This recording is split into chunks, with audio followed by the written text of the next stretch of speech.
Hello my peeps! I hope you are hungry because today's video is all about one of my favorite Scottish things of all time, which is porridge. Now, obviously, porridge is not exclusively a Scottish thing. There's many porridges around the world, which I will maybe touch upon later. But today we are specifically gonna be interested in Edinburgh-based porridges. And incredibly, over the last 2 or 3 weeks, I managed to try 8 porridges in local cafes and also in some chains, just to have kind of a comparison between what it's like to get a more expensive sort of artisanal porridge versus one that's made as a part of a kind of a nationwide menu. Just a little caveat, I was not able to go to Argyll because they closed. That used to be one of the go-to porridge places. Also, I was not able to get the porridge from Patina, which was supposed to be a bit of a hidden gem on the porridge scene. Unfortunately, in the summer, they do not do porridge. Some places just swap to like overnight oats from porridge, but I can eat porridge any time of year. Also, like it doesn't get that warm here in Scotland in summer, so it doesn't matter. Let's go try them and rate them. Let's just pitch them against each other. Yeah, porridge fight time.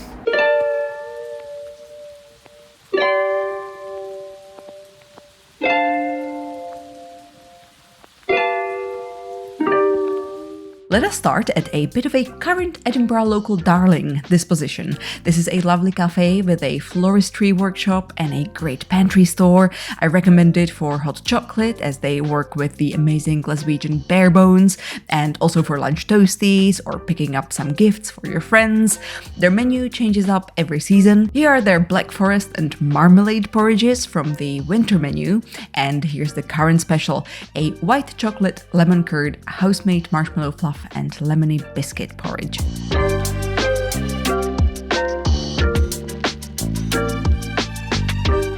Okay, Disposition, final verdict. I will say 8 out of 10 because all the 8 points go towards, the flavors and the inventiveness and the space. It is a really nice place to go. However, one of the things that is both its strength and weakness is that these porridges do feel very over the top in a way that they feel very much desserty. Next up, my big love, Hata. They've always done banging porridge here and overnight oats, and the cake display always looks super tempting too. They have also expanded their seating, although I will say on weekends it still gets very busy and full. Their Go Awesome porridge is a duo of weekly specials, this time this exotic number with granola and this one with stewed plums, custard and seeds. Come as a couple, buy them both, share some friend germs. Perfect plan. Okay, Hata. I was really excited for Hata, and I have good news. They now serve their porridges until 1 p.m. They used to do the cutoff at 12, which I always thought was a unfortunate business decision because that's kind of what they do the best. I mean, they also do really nice honey cake. Anyway, I'm gonna keep it short and sweet because it is windy as heck. I think that Hata gets a solid 9.5 out of 10, just to give myself a little bit of space to work with, but pretty much perfect. Also for Halloween they did a really fun sort of graveyard one once, so yeah, extra half point for that for sure. Oat facts! Did you know that the word porridge is probably originally from the word pottage, which is from French potage, which basically means stuff cooked in a pot.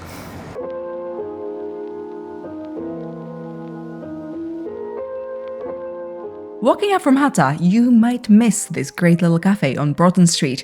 It is not only a coffee shop, but also a flower shop. So pretty inside and also smells great. Maybe avoid if you're prone to hay fever though. Their porridge had caramelized bananas, yogurt, dark chocolate, granola, and a lovely chai-spiced honey drizzle.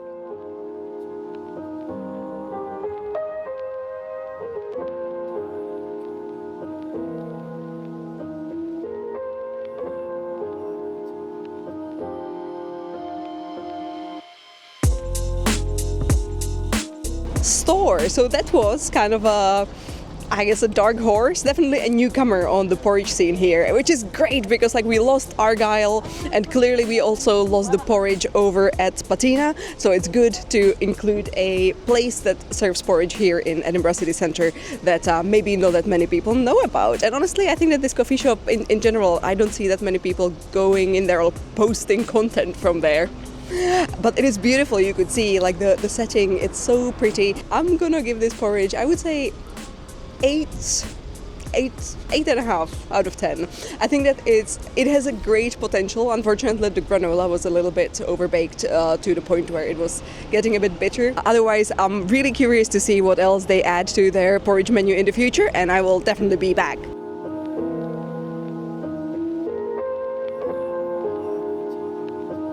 In Old Town, Hula makes great breakfast and lunchy dishes, including multiple types of porridge. I went for the cardamom date one, rich and comforting, which fits the rainy, dreary weather outside. If you're wondering why I am drinking completely translucent tea, that was their fresh mint infusion.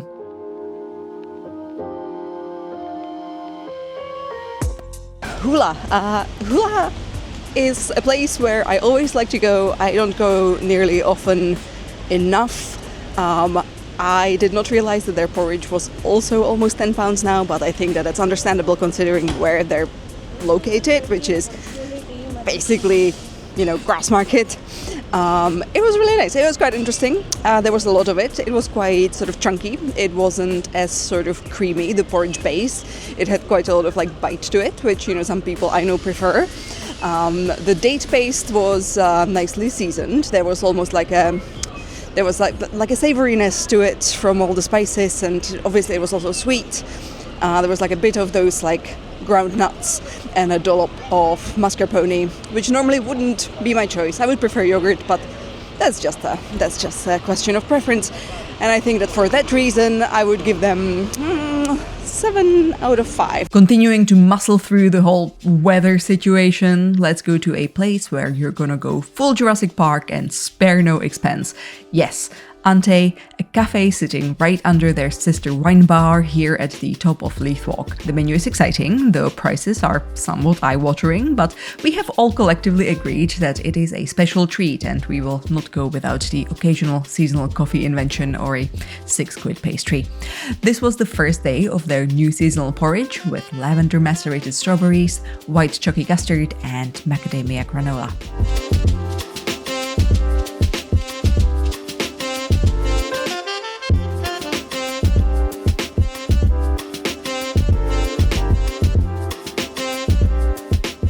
That was delicious and expensive, which is just what I expected from them.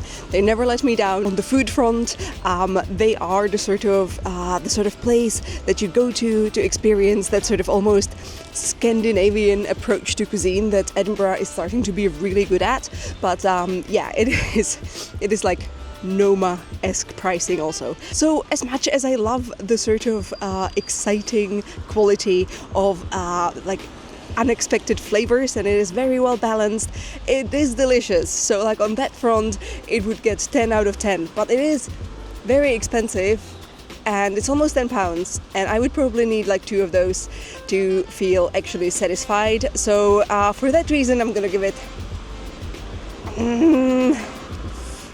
I will say 7 out of 10, because I think to me porridge does need to be filling and satisfying. And that is like such an important part of the porridge experience. And here you get everything else but that. So 7 out of 10, but delicious, and I would still recommend it anyway. Oat facts! So I mentioned potage. So originally anything made in a pot. Later on we kind of settled on any sort of grain with water or milk. Now this means that for a lot of nationalities porridge is something way beyond just oats and water and milk, as it would be the tradition here. Now for example myself, I grew up with semolina porridge. In Denmark they actually make porridge out of old rye bread cooked with malty dark beer, the all abroad. It's actually a sweet dish. It comes with cream and I love it. So if you're ever in Denmark, do try that. This is also why in the US you might often see the term oatmeal over porridge, because porridge can kind of mean any porridge, and traditionally it would often be, let's say, corn porridge in the US, but oatmeal kind of means that's made with oats. While in the UK, if you bring the word oatmeal, it kind of more means like ground oats into flour.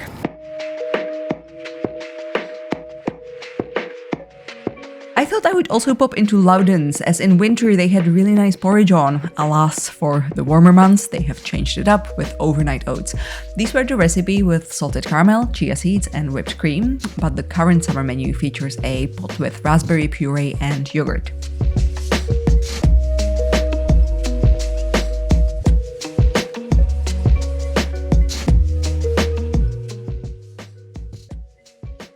Okay, so Loudons, my thought. They used to have on their menu a proper regular warm porridge. I think that was in their sort of winter, early spring menu.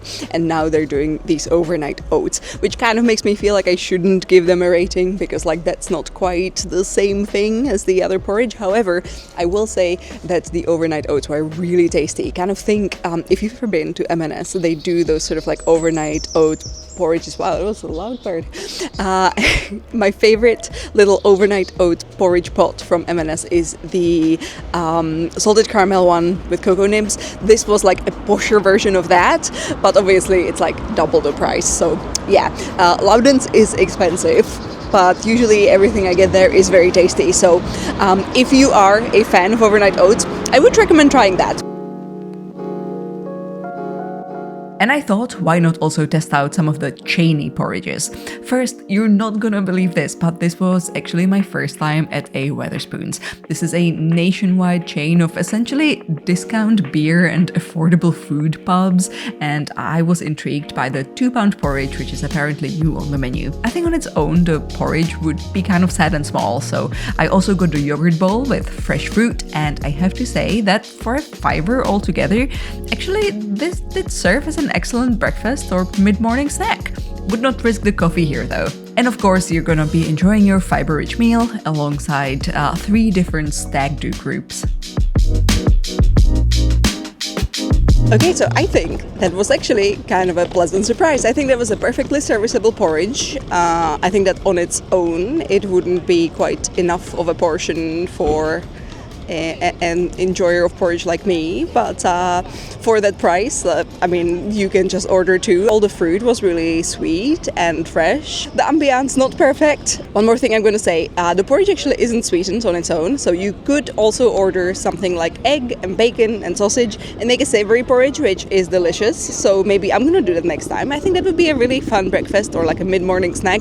Again, I eat a lot. Anyway, yeah, my final verdict will be, I'm honestly perfectly happy to give this like at least a 7. Like this is a fun porridge. It's well made and you do get to kind of mix and match it. It's affordable. Yeah, 7.5 out of 10 for Wetherspoons. You can find them anywhere, and you probably should not support them, but still, on the porridge front, they do a solid job. Out facts. Did you know that here in Scotland we actually have a World Porridge Making Championship? It is called the Golden Spurtle, and I believe it takes place in Carbridge, which is a village up in the Highlands. It takes place in October, so we don't know who the champion is yet in 2026, but last year's champion was from Norway. It is an international event and you can attend it. And honestly, if I'm around Scotland at that time of year, I really should do that. I really should bring you a fun little report from that. Last, we shall go to the ever so popular Bombay-style cafe, Dishoom.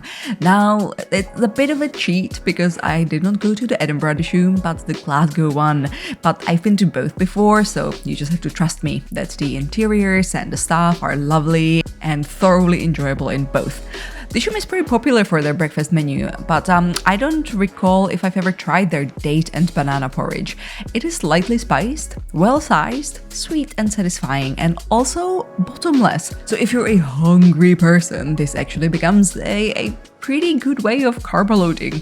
They also do bottomless chai, and this is one of the best chais you're gonna get in Scotland, so if you're a chai person, I recommend getting a cup of that. Dishoom. This was a bit of a bonus on the list, but I'm really glad I went because I think I probably had the porridge here once, and I did have a good experience. I just didn't remember fully, but now that I have been reminded, I have to say it is a very excellent porridge.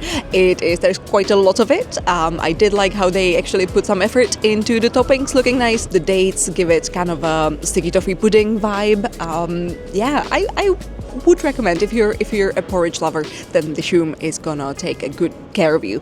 I think that probably puts it at like 8 out of 10 for me, because it does have a lot of what I look for from porridge. It is not obviously a small local business, and also I kind of wish I could add maybe like a little bit of yogurt on it on something. It's a little expensive, but again it's bottomless, so I don't think that's an issue. But a solid 8 out of 10. I would porridge here again. So, 8 porridges in, and what is the verdict? Now, I hope I remember this right, because again, I shot this porridge eating over like 2 or 3 weeks time, so I'm trying to remember correctly, but I am pretty sure that the winner of this test is Hata, because again, they have a great selection, great variety, they change up their recipes, I think weekly. They do have quite a lot of seating, they're kind of off the beaten path, it's a good size for the price, and there's just kind of something going on for everyone. There's usually a more kind of healthy choice and a more desserty choice, and they started serving it until 1 now, which is not as good as an all-day porridge, but it is an improvement. I think that there still might be a couple of places around Edinburgh that do porridges, and again, once autumn and winter roll in, there's gonna be a lot more porridge to try, I am sure. So if there are any tips that you would like me to test out, maybe, do a bit of a follow-up over on my Instagram, which by the way, Kaki bought for my art and illustration and cosplay, and Kaki blog for my life in Scotland and travels.